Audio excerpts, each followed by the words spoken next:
भक्ति मार्ग आसान नहीं है, कठिन तो है। नरसिंह मेहता जी का चरित्र सुनो।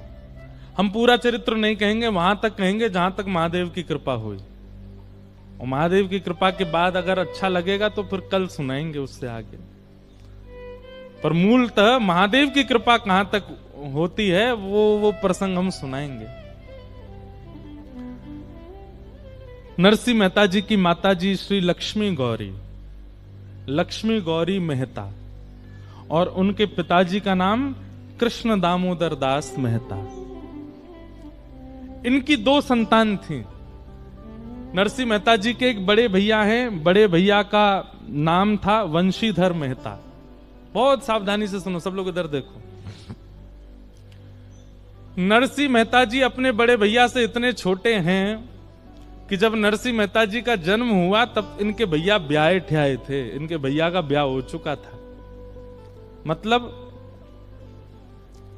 बहू के आगे देवर का जन्म हुआ, भाभी के आगे। इतने छोटे हैं अपने बड़े भैया से श्री नरसिंह मेहता जी। नेक नेक आगे खिसकाओ सब लोग, और जो जहां हैं वहीं बैठ जाओ, बस बिना बोले चाले आ जाओ।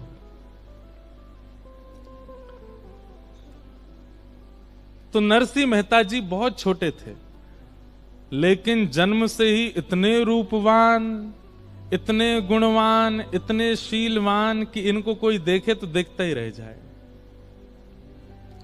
परंतु एक बात याद रखिएगा बंधुओं कि यदि कोई बहुत गुणवान दिख रहा है तो उसका मतलब है कि उसमें कोई दोष तो करके भेजा ही होगा ठाकुर जी ने। संसार में कोई भी व्यक्ति सर्वगुण संपन्न नहीं है।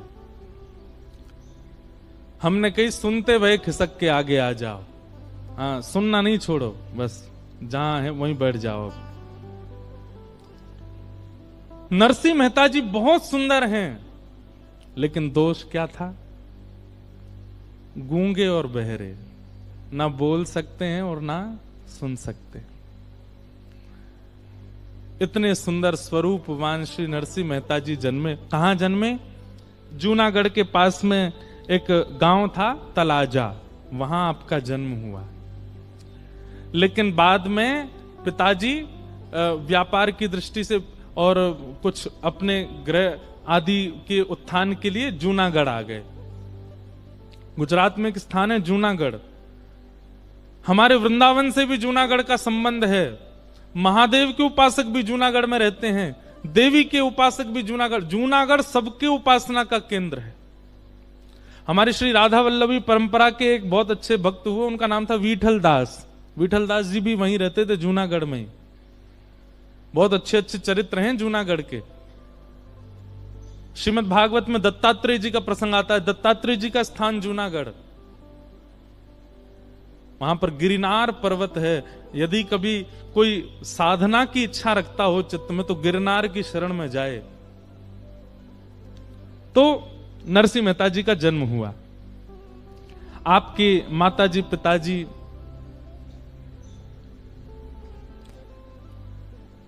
दोनों खूब प्रसन्न थे, लेकिन ठाकुर जी की इच्छा कुछ और ही थी। 5 वर्ष के थे केवल श्री नरसिंह मेहता जी, और तभी उनके माता पिता दोनों भगवत धाम प्रस्थान कर गए। चिंता तो रहती थी कि बालक बोलता नहीं है, और अधिकतर ऐसा होता है कि जिसको बोलना नहीं आता वो सुनता भी नहीं है। तो नरसिंह मेहता जी ना सुन पाते थे ना बोल पाते थे, माता पिता दोनों चले गए।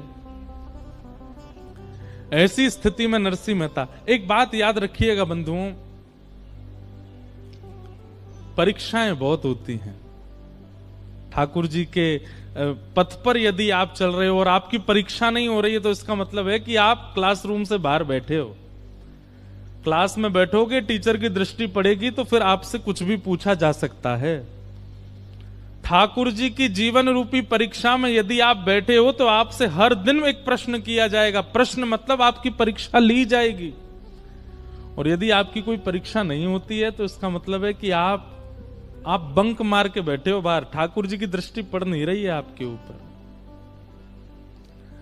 छोटे से नरसिंह मेहता ना बोलना जानते हैं ना सुनते हैं। माता पिता भी बाल अवस्था में छोड़ के चले गए। भैया थानेदार थे, भाभी बहुत कर्कश स्वभाव की थी, छोटे से नरसिंह मेहता थे। तो माता पिता चले गए तो दादी के साथ जय कुंवरी बाई, उनकी दादी का नाम, उनके पास श्री नरसिंह मेहता रहते थे। और उनकी दादी इतनी धार्मिक थी, इतनी भजनानंदी थी, सत्संग में जाना, कीर्तन में जाना, कथाओं में जाना। लेकिन सत्संग कथा सब कुछ करने के बाद जो कथा सुना रहे होते थे, उनके चरणों में नरसिंह मेहता को पधराती और कहती कुछ कृपा करो, रूप दिया ठाकुर जी ने, स्वरूप दिया, छरेरा स्वरूप दिया, सब कुछ दिया, माता पिता छीन लिए इसके, मेरे पास रहता है, लेकिन आप कुछ कृपा करो, कम से कम बोलने तो लग जाए। ये बोलता भी नहीं, सुनता भी नहीं। मेरी चिंता केवल इतनी है कि कल को अगर भूख भी लगेगी तो किससे मांगेगा? ये बोल भी नहीं पाएगा कि मुझे भूख लगी है। सब संतों के पास ले जाती, ले जाकर के नरसिंह मेहता को प्रणाम करती और उनसे रोते हुए यही निवेदन करती कि आप कृपा करो। सब संत कहते हैं हाँ होगा, ठीक हो जाएगा, ठीक हो जाएगा। तभी एक शिवालय था जूनागढ़ में, बहुत सावधानी से सुनो, इधर वाले थोड़ा ध्यान ज्यादा रखना, हमारी दृष्टि यहां बहुत कम पड़ेगी। हाँ, तो इसलिए आप लोग हम पर दृष्टि रखना है, कृपा दृष्टि बनाए रखना। हम सामने वाले ने देख रहे हैं, आप हमें देखो। अब यहाँ इधर वाले तो इधर उधर देखते हैं तो हम टोक देते हैं, यहाँ वालों को कैसे टोकें?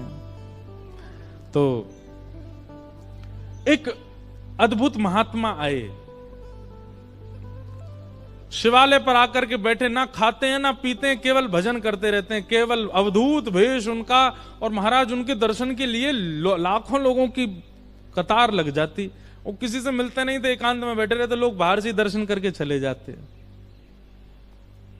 नरसिंह मेहता की दादी छोटे से नरसिंह को लिए गोद में पहुंच गई, वहां पे लाइन में खड़ी रही दिन भर।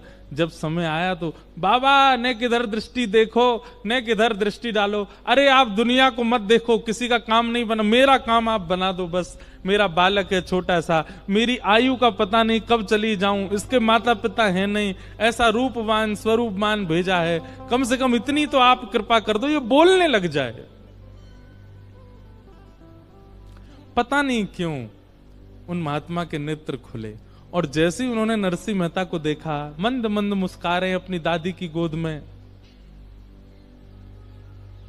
तुरंत उस बालक को भीतर बुलाया और दादी लेकर के, जय कुंवरी बाई नरसिंह मेहता को लेकर के भीतर गई। और भीतर जाकर के जैसे ही नरसिंह मेहता के रूप से घुंघराले केश हैं, कटाक्ष ठाकुर जी जैसे नेत्र हैं।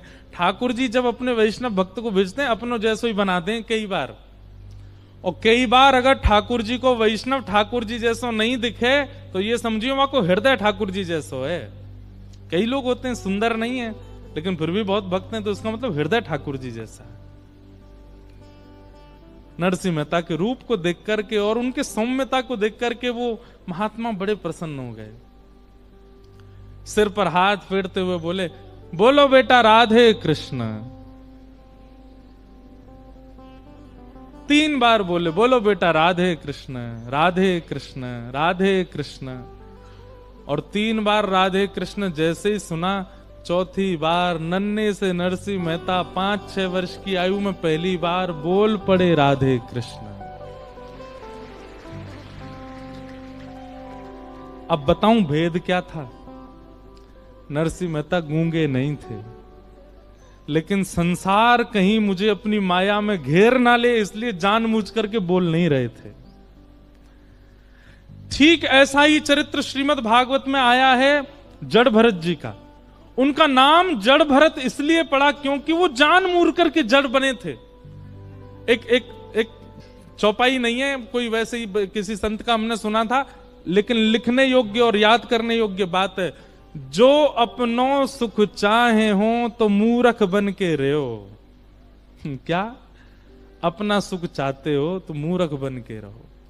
आप जितने ज्यादा प्रबुद्ध बन करके रहोगे उतनी ज्यादा संसार आपको परेशान करेगा।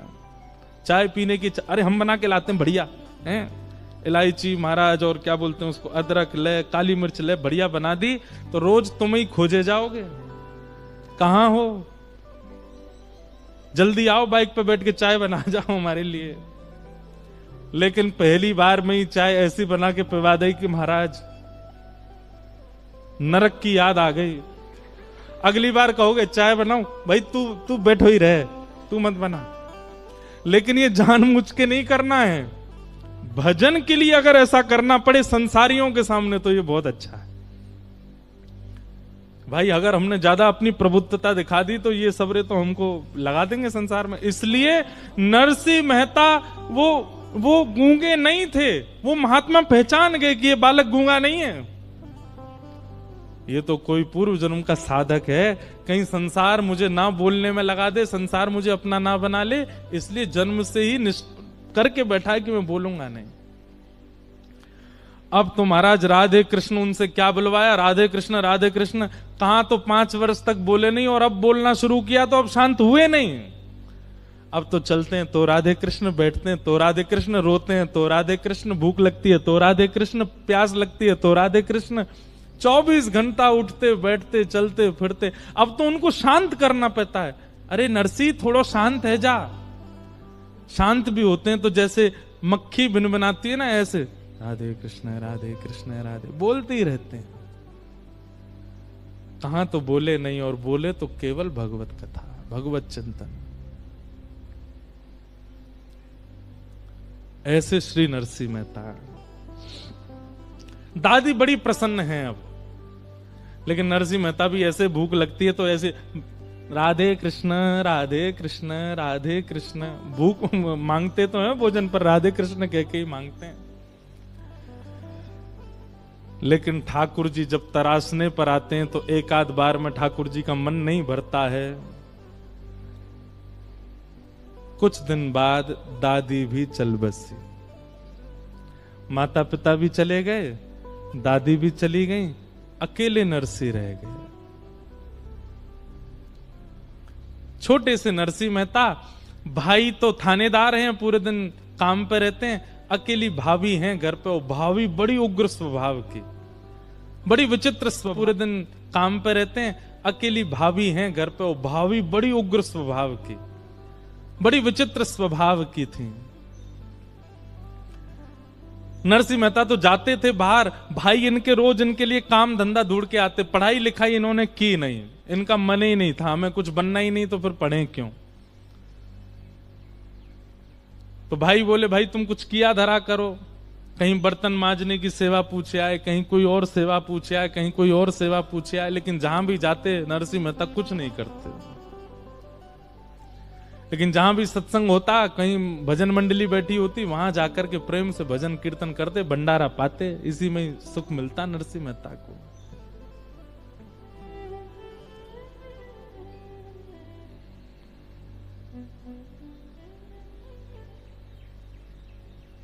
एक दिन नरसिंह मेहता सुबह सुबह कहीं से आए, छोटे से हैं। अच्छा, नरसिंह मेहता जी का जो मूल नाम है, आज हम पढ़ रहे थे, नरसिंह मेहता जी का नृसिंह रामदेव ये नाम था। नृसिंह राम मेहता, बाद में उनका नाम फिर नरसिंह हो गया। उनका मूल नाम नृसिंह राम मेहता। आज आए और आकर के केवल राधे कृष्ण बोलते हुए आए। लेकिन अब भाभी तो राधे कृष्ण वाली भाषा जानती नहीं, तो उनके आगे थोड़ा बोलते, भाभी माँ मुझे बहुत जोर की प्यास लगी है, गला सूख रहा है, थोड़ा सा जल दे दीजिए। जल की याचना जैसे ही करी, इनकी भाभी तो उग्र स्वभाव की, खूब सुनाया। बोले तुझे शर्म नहीं आती, तू जल मांग रहा है? तेरे भैया रात दिन मेहनत करते हैं, खून पसीना एक करते हैं, उसके बाद थोड़ा समय मिलता 2 रोटी खाने के लिए यहां आते हैं, तो कुछ नहीं करता, पूरे दिन पड़ा रहता है। इतने काम धंधे तेरे चालू करवाए, उनमें भी तू कुछ नहीं कर पाया। 1 रुपया कमा के घर नहीं लाता, घर के किसी भी कार्य में हाथ नहीं बटाता, पूरे दिन पड़ा रहता, पड़ा जो है मोटा हो रहा है, और आज मुझसे जल मांग रहा है। तेरे जैसे देवर को अगर मुझे छूट मिल जाए तो जल नहीं विष पिलाना चाहिए।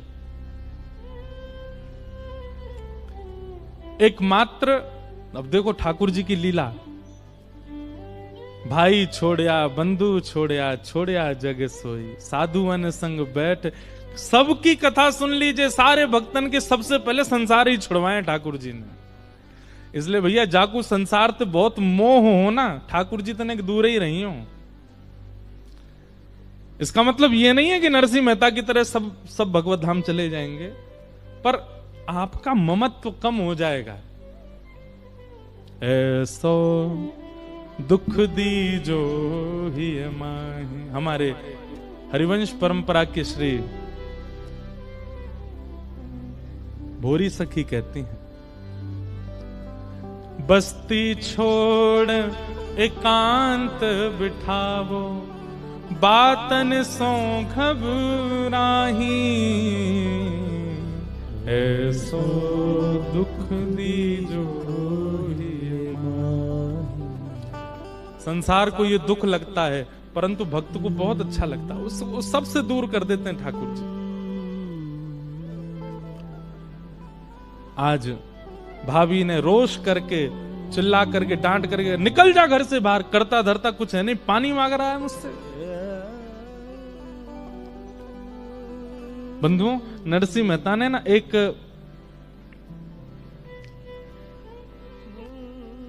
अभी नहीं, आगे चल करके नरसिंह मेहता ने एक पद लिखा जिसमें अपनी पीड़ा गाई उन्होंने ठाकुर जी से।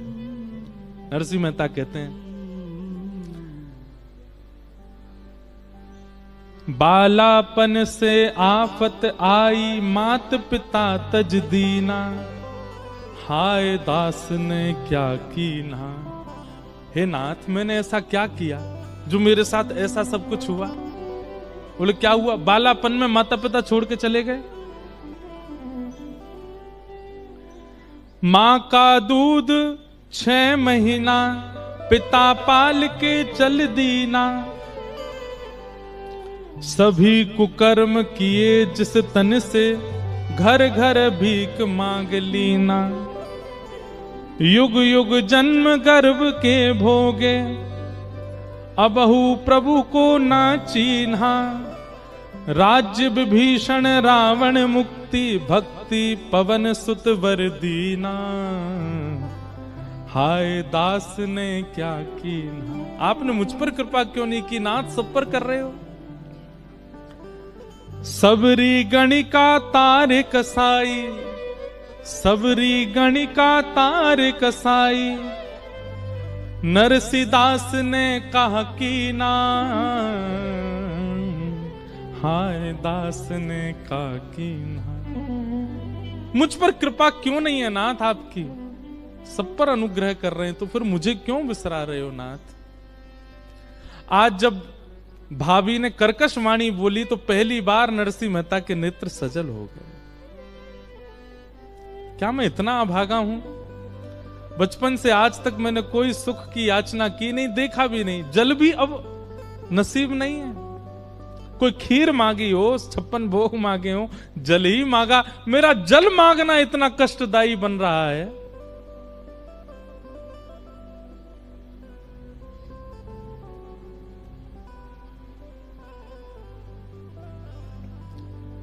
क्या वह स्वभाव पहला, सरकार अब नहीं। हमारे ब्रज में बिंदु जी महाराज ठाकुर जी से शिकायत करते हुए कहते हैं, बोले नाथ, जैसे लोग बदल जाते हैं ना, ऐसे आप भी बदल गए हो। बोले आपका पहले स्वभाव बहुत अच्छा था। बोले क्यों? गजेंद्र को तार दिया आपने जो मानव नहीं था, मीराबाई को तार दिया आपने जो वेद शास्त्रों के श्लोक नहीं जानती थी, कबीरदास को तार दिया आपने जो ऐसे श्रेष्ठ कुल में भी नहीं जन्मे थे, रैदास को तार दिया आपने। हम में कौन सी कमी रह गई? हमको क्यों नहीं तारते हो नाथ? तब श्री बिंदु जी महाराज ये ठाकुर जी से शिकायत करते हुए गाते हैं। बहुत सुंदर भाव है, गाइएगा मेरे साथ। मानो नरसिंह मेहता भी आज ठाकुर जी से कह रहे हैं, नाथ मुंह में कहा कमी रह गई? 6 वर्ष के बालक की इतनी परीक्षा। एक बात कह दें फिर गाएंगे, भक्ति इज इक्वल टू परीक्षा। अगर परीक्षा जीवन में नहीं है तो आप अपने आप को भक्ति मार्गी मत कहिए। बहुत परीक्षाएं आती हैं, न तन का सुख रहेगा, ना मन का सुख रहेगा, ना बुद्धि का सुख रहेगा, ना पारिवारिक सुख रहेगा। सारे संसार को दिखने वाले सुख नहीं रहेंगे, लेकिन फिर भी आप प्रसन्न रहोगे। ये भक्ति है। घर का प्राणी कहा ना माने, मन मन खुशी मनाओ। कोई भी आपके अनुकूल नहीं रहेगा, लेकिन फिर भी आप खुश रहोगे। यही तो बात है। लंग्स काम नहीं कर रहे, ऑक्सीजन नहीं आती है, बुद्धि आधी पैरालाइज हो गए हो, किडनी फेल हो गई है, हाथ पांव चलते नहीं है, लेकिन फिर भी प्रसन्न रहोगे। पत्नी अनुकूल नहीं है, बच्चे सुनते नहीं है, परिवार के सब लोग निंदा करते हैं, लेकिन फिर भी प्रसन्न रहोगे। ये भक्ति का स्वरूप है। देह को मिलने वाला सुख नहीं मिलेगा, लेकिन फिर भी प्रसन्न रहोगे। लेकिन हम फिर भी शिकायत करेंगे, क्या वह स्वभाव पहला सरकार अब नहीं है। क्या वह स्वभाव पहला सरकार अब नहीं है। हम दीनों के वास्ते क्या दरबार अब नहीं है। हम दीनों के वास्ते क्या दरबार अब नहीं है। ओ क्या वह स्वभाव पहला सरकार अब नहीं है। क्या वह स्वभाव पहला सरकार अब नहीं। बिंदु जी कहते हैं, या तो दयालु मेरी दृढ़ दीनता नहीं है। या तो दयालु मेरी दृढ़ दीनता नहीं है। या तो दयालु मेरी दृढ़ दीनता नहीं है। या तो दयालु मेरी दृढ़ दीनता नहीं है। या दीनों की तुम्हें ही दरकार अब नहीं है। या दीनों की तुम्हें ही दरकार करताल बजा के गाओ। क्या वह स्वभाव पहला सरकार अब नहीं है। क्या वह स्वभाव पहला सरकार अब नहीं है। पहले तो बिंदु जी ने खुद को कोसा, या तो दयालु मेरी दृढ़ दीनता नहीं है, मेरी दीनता में कोई कमी है। लेकिन थोड़ी देर बाद कह रहे हैं, नहीं नहीं मैं तो दीन पूरा हूं। लगता है आपको दीनों की जरूरत ही नहीं है आजकल। आपको भी चतुर लोग ही ज्यादा प्रिय लगते हैं, दीन प्रिय नहीं है। क्या वह स्वभाव पहला सरकार अब नहीं है। क्या वह स्वभाव पहला सरकार। बोल वृंदावन बिहारी लाल की।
पाते थे जिस हृदय से आश्रय अनाथ लाखों, पाते थे जिस हृदय से आश्रय अनाथ लाखों, क्या वह हृदय दया का भंडार अब नहीं है।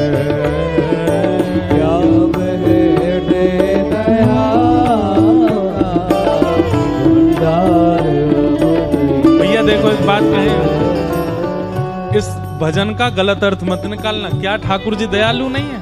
बहुत दयालु हैं, लेकिन उनका एक स्वभाव है परीक्षाएं लेने का।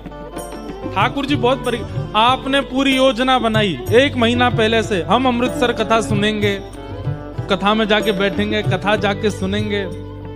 चलो अब यहाँ तो आप आ ही गए हो, मान लो कहीं का आपने योजना बना, वृंदावन की बनाई, वृंदावन जाएंगे, टिकट हो गई, सब हो गया, बिल्कुल सब व्यवस्थित हो गया, सारी पैकिंग हो गई, और जैसे ही निकलना है, गाड़ी में बैठना है, तुरंत ऐसी कोई घटना घटी या ऐसी कोई रोक टोक आ गई, नहीं जा सकते। तैयार हो। और ये एक बात बोलूं, मुझसे लेके पीछे तक सबके साथ ये होता ही है, ये हुआ ही होगा। और एक और बात कहते हैं, अगर ऐसा नहीं होता है, आप सोचते हैं और सहजता में तुरंत वृंदावन मिल जाता है, तुरंत पहुंच जाते हो, तुरंत कथाओं में आ जाते हो, तुरंत सब कुछ हो जाता है, कुछ तो गड़बड़ है। ठाकुर जी इतनी सहजता से अपनी प्राप्ति नहीं कराते हैं, बहुत परीक्षाएं लेते हैं, और परीक्षा हो रही है, मन ही मन खुश हुआ करो, चलो ठीक है, दृष्टि है। क्या वह स्वभाव पहला सरकार अब नहीं है। क्या वह स्वभाव पहला सरकार अब नहीं है। दौड़े थे द्वारिका से जिस पर अधीन होके, दौड़े थे द्वारका से जिस पर अधीन होके, दौड़े थे द्वारिका से जिस पर अधीन होके, दौड़े थे द्वारका से जिस पर अधीन होके, उस अश्रु बिंदु से भी क्या प्यार अब नहीं है।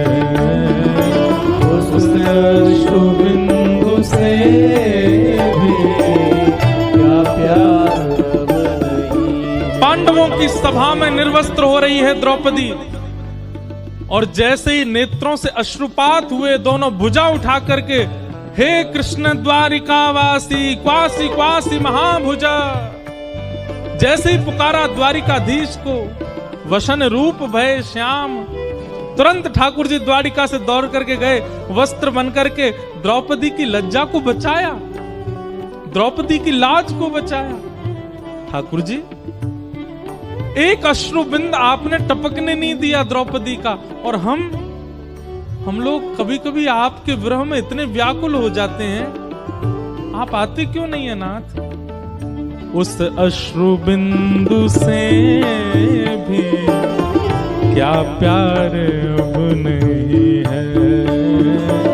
उस अश्रु बिंदु से भी क्या प्यार अब नहीं है।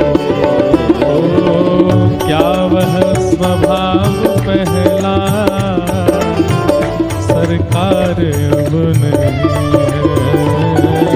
क्या वह स्वभाव पहला सरकार अब नहीं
नरसिंह मेहता की परीक्षाएं विश्राम नहीं हुई। घर से निकाल दिया भाभी ने। अब कहां जाएं? अच्छा, एक वर्णन आता है नरसिंह मेहता जी के चरित्र में कि भक्त को तो व्याकुल होना नहीं चाहिए ऐसी स्थिति से, पर एक क्षण के लिए थोड़े व्याकुल हुए नरसिंह। क्यों? कभी अकेले गए नहीं कहीं, और छोटी सी अवस्था, 6 वर्ष के 7 वर्ष की आयु अभी। एक क्षण के लिए व्याकुल हुए, लेकिन दूसरे क्षण तुरंत संभाल लिया स्वयं को। और कई कथा में सुना था कि निराश्रितों के आश्रय केवल महादेव हैं।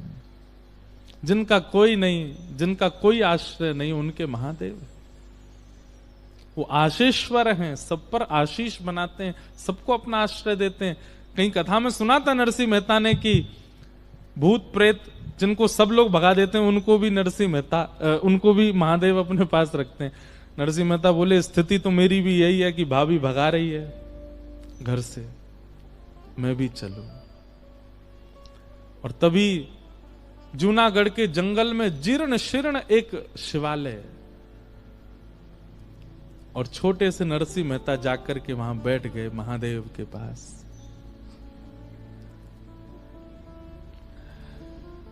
महादेव ने मन में विचार, नरसिंह मेहता ने मन में विचार किया कि प्राण त्यागना, आत्मदाह करना, ये एक वैष्णव का लक्षण नहीं है। जीवन की परिस्थिति स्थितियों से कभी भी देह त्याग की भावना भी किसी वैष्णव के चित्त में नहीं आती कि मैं आत्महत्या कर लूं।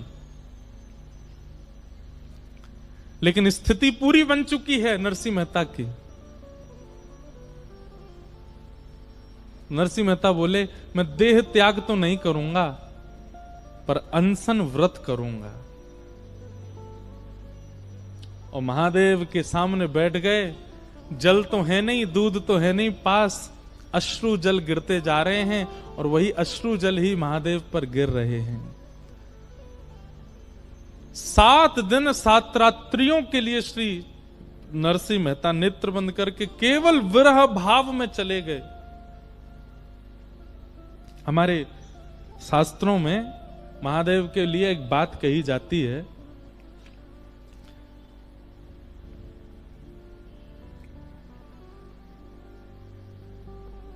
कि महादेव महादेव महादेवेति यो वदेत, एकेन शंभु प्रीता स्यात्, द्वाभ्याम शंभूर्णी भवेत।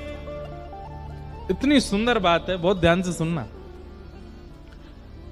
हमारे शास्त्र कह रहे हैं कि एक बार यदि महादेव के सामने जाकर के दोनों भुजा उठा करके कोई द्रवित हृदय से, कोई आर्त हृदय से एक बार कह दे महादेव, तो महादेव अपनी योग निद्रा से, अपने ध्यान से तुरंत नेत्र खोल करके उसको देखने लग जाते हैं, और तुरंत महादेव लग जाते हैं कि इसकी पीड़ा क्या है, उसको मैं निवृत्त कर दूं, उसको मैं निवारण कर दूं। एक बार महादेव का नाम कोई आर्त भाव से कह दे तो महादेव उसकी समस्याओं को हल करने में लग जाते हैं। लेकिन यदि कोई 3 बार महादेव कह दे, एक बार में जब महादेव ऐसे हो जाते हैं, तो 2 बार और जब वो महादेव कहता है तो महादेव सोचते हैं अब तो मेरे ऊपर ऋण आ गया, अब तो इसने मुझको ऋणी बना दिया है। महादेवेत यो वदेत एकेन शंभु प्रीतायस्य, एक बार से शंभु महादेव इतने प्रसन्न हो जाते हैं। द्वाभ्याम शंभु ऋणी भवेत, 2 बार में तो महादेव पे ऐसा लगता है उनको कि मुझ पर ऋण आ गया हो। और यहां 7 दिन 7 रात्रि बीत गई, महादेव को एक बार भी ऋण नहीं लगा अपने ऊपर। छोटे से नरसिंह मेहता, नेत्रों से अश्रुधार गिर रही है महादेव के ऊपर। मैंने एक बात बंधुओं अभी पिछली कथा में कही थी कि किशोरी जी वामा क्यों हैं। वामा का अर्थ होता है उल्टा, जो उल्टा चलता है, उल्टा सोचता है, उल्टा करता है, उसको वामा कहते हैं। और हमारी किशोरी जी ठाकुर जी के वाम भाग में बैठी हैं, वामा। तो हमारे ब्रज के संत जन कहते हैं बोले किशोरी जी वामा नहीं है, सामने आया हुआ दर्शनार्थी वामा है। और उस दर्शनार्थी पर दायना जो बैठे हैं ठाकुर जी, दाहिने अंग पर बैठे हुए ठाकुर जी कहेंगे ये तो वाम आए, या मैं काय को देखूं, जन का खा के आयो, का पी के आयो, कितनो गलत करके आयो, सबरे उल्टे काम करके आयो। तो वामा व्यक्ति जब आएगा, मतलब उल्टे स्वभाव वाला, उल्टी क्रियाओं वाला व्यक्ति सामने जब आएगा तो उसको फिर वामा ही देखेंगे ना। किशोरी जी निहारते, मोहे तो भरोसो है तेरो रे किशोरी राज, साधन हीन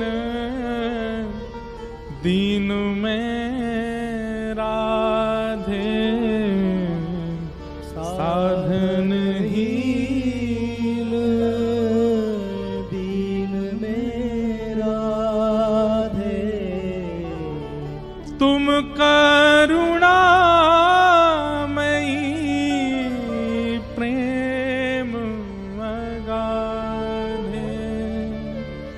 तुम करुणामयी प्रेम अगाधे। हम लोग अपनी दर्शन में एक परिवर्तन करें। महादेव के मंदिर में गए, राधा रमन जी गए, बिहारी जी गए, राधा वल्लभ जी गए, सीधे जाके श्याम सुंदर पर हमारी दृष्टि पड़ती है, बाद में हम किशोरी जी को देखते हैं। नहीं, पहले जाती किशोरी जी को देखो, चाहे वो गादी जी के रूप में है, चाहे वो चूड़ामणि के रूप में है, चाहे वो केवल एक घूंघट, एक पल्लू के रूप में ही बैठी हैं वृंदावन में, पहले जाके उनको देखो। क्यों? क्योंकि हम ना जाने कैसी कैसी क्रियाएं करके आए। ठाकुर जी हम पर कृपा करें, हम पर दृष्टि डालें, इतनी योग्यता हमारी नहीं, इसलिए पहले विनती उनसे करो। मोहे तो भरोसा तेरो रे किशोरी, मुक्ति भुक्ति ना मागत केवल, मुक्ति भुक्ति ना मागत के। मुझे मुक्ति नहीं चाहिए, भुक्ति नहीं चाहिए, तो फिर अपनो जान संभालो किशोरी राधे, अपनो जान संभालो किशोरी। और संभालो भी मत, हम आपको पीड़ा नहीं देंगे, हे किशोरी जी आप संभालो मत। अपनो जान निहारो किशोरी राधे, अपनो जान निहारो किशोरी राधे, मोहे तो भरोसो है तेरो रे किशोरी राधे, मोहे तो भरोसा है तेरो रे किशोरी। इसलिए हमारी श्री जी वाम अंग में बैठी, क्योंकि वामा हम लोग हैं, उल्टे हम हैं, क्रियाएं हमारी शुद्ध नहीं है। और वो वाम अंग में बैठ करके ये बात बता रही हैं कि जो वामा प्रकृति के हैं उन पर मैं दृष्टि डालूं, ताकि वो दाहिने में बैठे ठाकुर जी के योग्य बन सके। इसलिए किशोरी जी वाम अंगा है। महादेव ने 7 दिन 7 रात्रि बीत गए, लेकिन नन्हे से बालक नरसी के अनशन पर कृपा नहीं हुई। और जब महादेव की कृपा नहीं हुई तब पराम्बा जगदम्बा पार्वती जी व्याकुल हो गई नरसिंह मेहता को देख, और गई महादेव के पास। बोले आप, पूरा विश्व आपको भोला भोला कहती है, भोले भंडारी, सहज कृपा करने वाले शिव। और प्रिया नन्ना सा बालक 7 दिन 7 रात्रि से आपका अनशन कर रहा है और आप बिल्कुल मौन अवस्था में हैं। आप कृपा क्यों नहीं कर रहे हैं? महादेव प्रसन्न हो गए। प्रसन्न होकर के महादेव बोले, हम तो पहले क्षण से ही इस पर कृपा करना चाह रहे थे, पर हमारे मन में था हम अकेले नहीं करेंगे और आपसे हम कहेंगे नहीं, करेंगे तो युगल करेंगे कृपा। हम तो प्रतीक्षा कर रहे थे कि आपके चित्त में भावना प्रकट हो इस पर कृपा करने की, तब हम दोनों कृपा करें। मैं तो पहले क्षण से तैयार बैठा हूं उसके पास जाने को, पर प्रतीक्षा आपकी कर रहा था, आपके साथ चलूं और कहूं ना आपसे, आपके मन में आवे कि इस पर कृपा हो, उसकी प्रतीक्षा कर रहा था।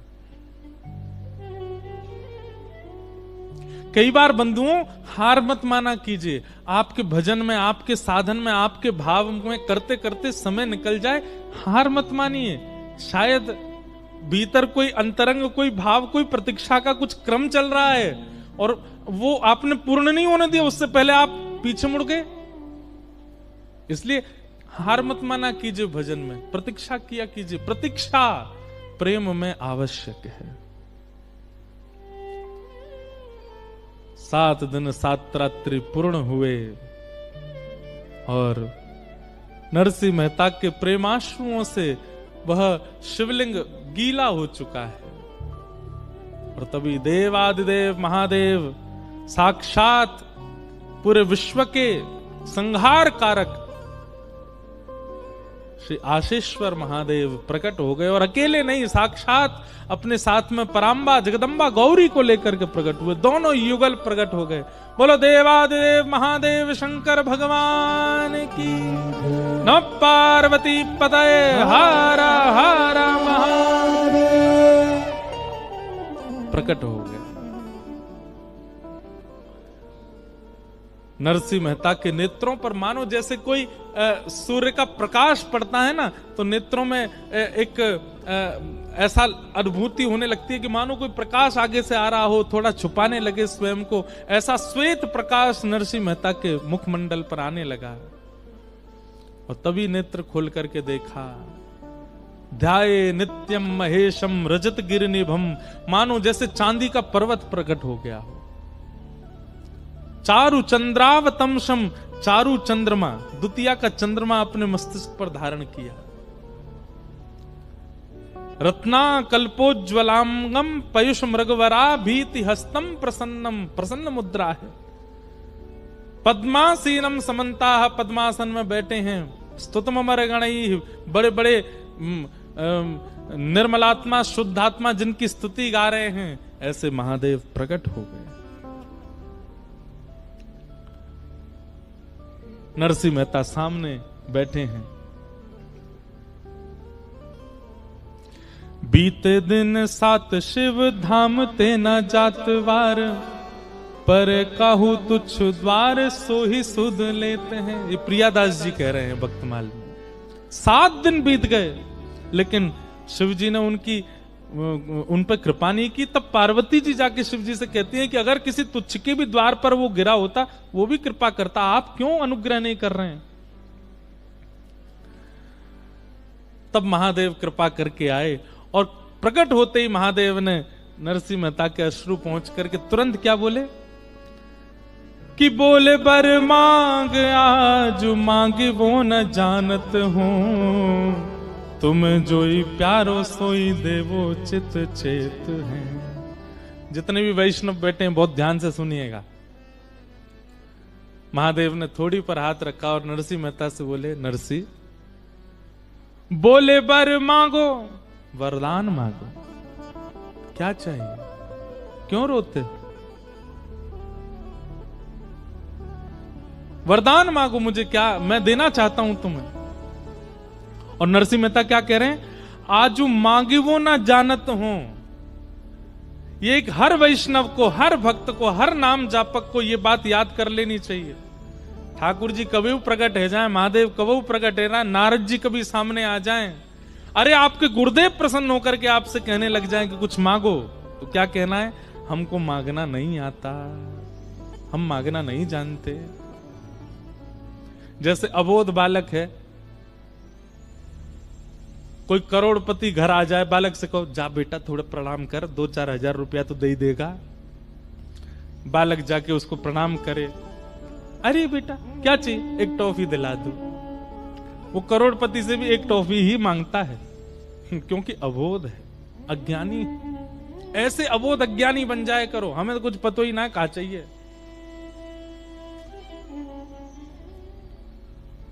नरसिंह मेहता बिल्कुल अबोध बन गए, बोले नाथ विवेकी व्यक्ति मांग सकता है, मैं तो अविवेकी हूं, मुझे तो कुछ पता ही नहीं कि मुझे क्या चाहिए।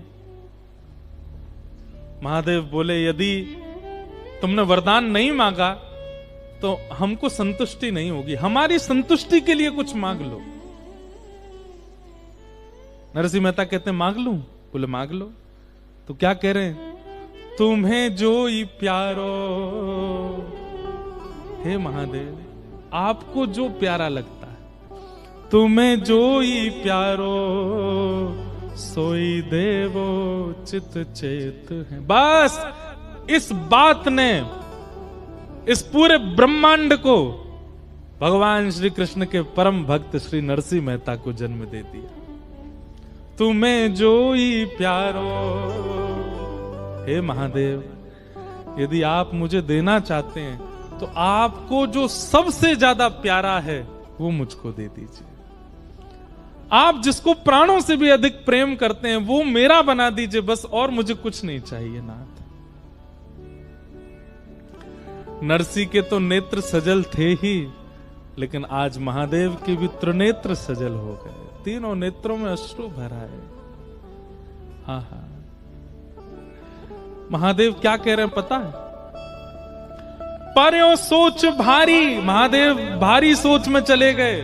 बोले क्यों, मेरे प्राण प्यारी नारी, बोले मैंने अपने प्राणों से भी प्यारी वस्तु को अपनी प्राण प्यारी नारी यानी कि उमा पार्वती को भी नहीं दिया, और वो ये मांग रहा है मुझसे।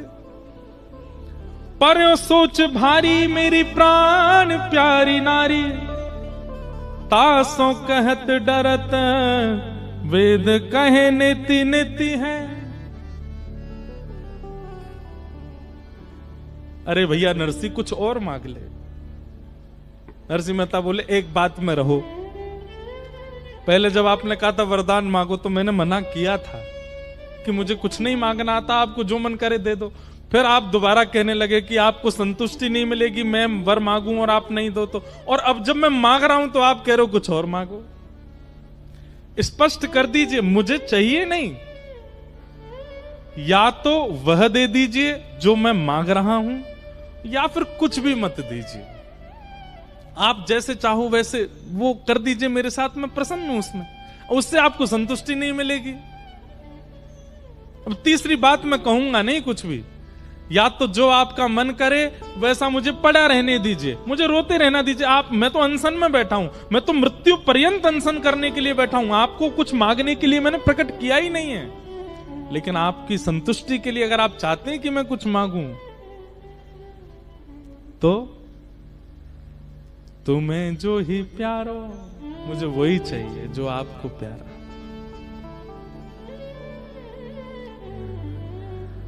महादेव बोले इनको भी नहीं दिया मैंने, और तुझे चाहिए? बोले और कुछ नहीं चाहिए, बस यही चाहिए। आहा,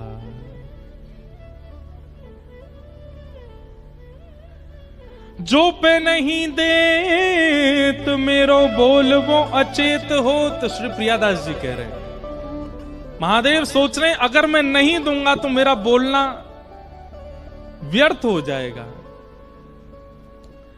जो पे नहीं देत मेरो बोली वो अचेत होत, दियो निज हेत तन आलिन को धारो है। आहा, महादेव बोले चाहिए जो मुझे प्यारा लगता है वही? बोले हाँ आओ। नरसिंह मेहता का हाथ पकड़ करके एकांत में ले गए, पार्वती से बोले अब तुम यहीं रहो, अब इससे आगे नहीं जाना। और क्या किया, स्वयं काजर लगाया और फिर नरसिंह मेहता के काजल लगाया, स्वयं के मुख पे लालिमा लगाई, नरसिंह मेहता के लालिमा लगाई, स्वयं घाघरो पहनो, स्वयं चुनरी ओढ़ी और नरसिंह मेहता को भी पहनाई, और गोपेश्वर महादेव प्रकट हो गए। बोलो गोपेश्वर महादेव की। दियो निज हेत तन, नरसिंह मेहता को निज तन प्रदान किया, मतलब अली का भेष प्रदान किया।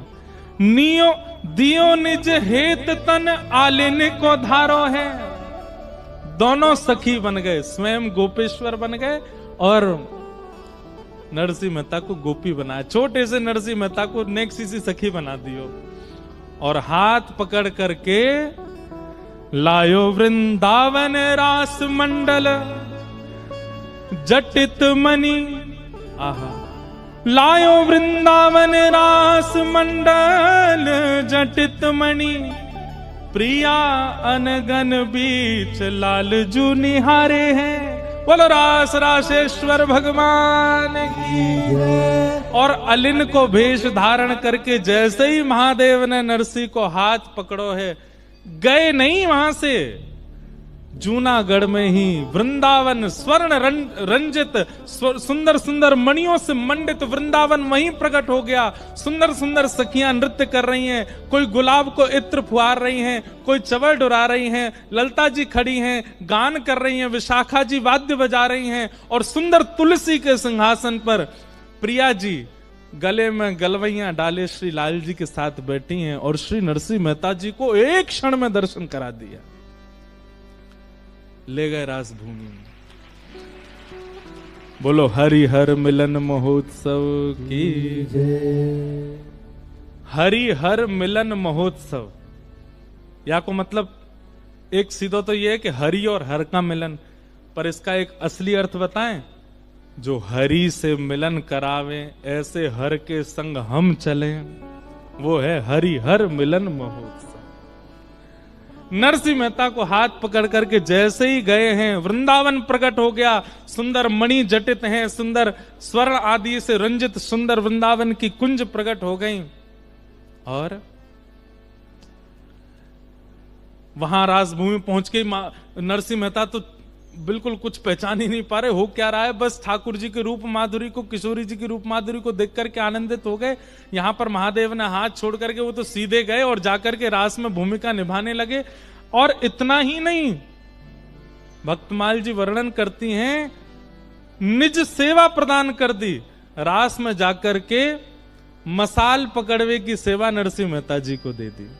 जब जब प्रिया जी चलती हैं, जब जब श्याम सुंदर चलते हैं, तब तब नरसिंह मेहता आगे आगे, नरसिंह अली, कौन? नरसिंह अली मसाल लेकर के चल रही, प्रकाश करते भाई। ऐसा सुंदर रास की भूमिका प्रकट हो गई। नरसिंह मेहता के तो नेत्र सजल हो रहे हैं, बार बार महादेव को देखते हैं, धन्यवाद ज्ञापन। महादेव कह रहे हैं बाद में करियो, अभी रास चल लो, रास में आनंद करो। हो बन नाचे नटनी को आली, नंद को किशोर, हो राधे जगत नचायो तेरी, बहु की मरोड़, बन नाचे नटनी को आली, नंद को किशोर। ऐसे नरसिंह भगत पर महादेव ने कृपा की और कृपा करके उनको वृंदावन वास दिलाया। अब कौन कहेगा हमसे, बताओ, हमसे प्रश्न करने आओ कि महादेव की आराधना से वृंदावन? अरे वृंदावन मिलता ही महादेव की कृपा से, प्रिया प्रियतम मिलते ही महादेव की कृपा से। यदि वे कृपा नहीं करते तो मीराबाई को, अभी मीरा चरित्र में भी हम सुनाएंगे कि महादेव ने ही अनुग्रह करके श्री मीराबाई को ठाकुर जी से मिलवाया। नरसिंह मेहता पर कृपा करके, अनुग्रह करके, अरे भैया ये पूरे ब्रह्मांड के लिए निराकार ओंकार मूलम तुरीयम गिरा ज्ञान गोती तमीशम गिरीशम करालम महाकाल कालम कृपालम, पूरे विश्व के लिए महाकाल बन के बैठे हैं। पर ब्रज के उपासकन के लिए यही गोपी हैं, इन्हीं के चरण पकड़ो, यही लेके जाएंगे वृंदावन, यही दिलावेंगे वृंदावन। एक रास को पद गाओ, गा दें। एक और है ना, दूसरा। रास में चल श्यामा प्यारी, बाट सब देखें ब्रज नारी, छाई शरद की उजियारी, चलो पिया नटवर गिरधारी। रास में जा रहे हैं, दोनों प्रिया प्रियतम आनंद कर रहे हैं और पूरे ब्रजमंडल में रास चल रहा है। और वही रास में एक नई सखी को प्रवेश भयो, जाको नाम है नरसी अली। राधा नचे कृष्ण नचे, नचे गोपीजन। राधा नचे कृष्ण नचे, नचे गोपीजन। क्योंकि मन मेरा बन गया सखी रे पावन वृंदावन। क्योंकि मन मेरा बन गया सखी रे पावन वृंदावन। ओ मन मेरा बन गया सखी रे पावन वृंदावन। ओ मन मेरा बन गया सखी रे पावन वृंदावन। भैया कितने ने ऐसा लग रहा है कि हम अमृतसर में नहीं, हम वृंदावन में। हाथ ऊपर करो। तो सुनो, अब हाथ मत करो, पूरे ही खड़े है जाओ और दोनों भुजा उठा के ये गोपेश्वर महादेव हम सबन को लेकर के रास की भूमिका में आए हैं। भाव से गाओ सब लोग। राधा नचे कृष्ण नाचे, नाचे गोपीजन। राधा नाचे कृष्ण नाचे, नाचे गोपीजन। क्योंकि मन मेरा बन गया सखी रे पावन वृंदावन। क्योंकि मन मेरा बन गया सखी रे पावन वृंदावन। ओ मन मेरा बन गया सखी रे पावन वृंदावन। ओ मन मेरा बन गया सखी रे पावन वृंदावन। हे रास रचो है, रास रचो है, आज यमुना के नारे महारास रचो है। रास रचो है, रास रचो है, यमुना के नारे महारास रचो है। हे रास रचो है, रास रचो है, आज यमुना के नारे महारास रचो है। ओ रास रचो है, रास रचो है, यमुना के नारे बोल रास रासेश्वर भगवान की जय हो।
राधिका गोरी, राधिका गोरी, ओ राधिका गोरी, राधिका गोरी, राधिका गोरी, राधिका गोरी।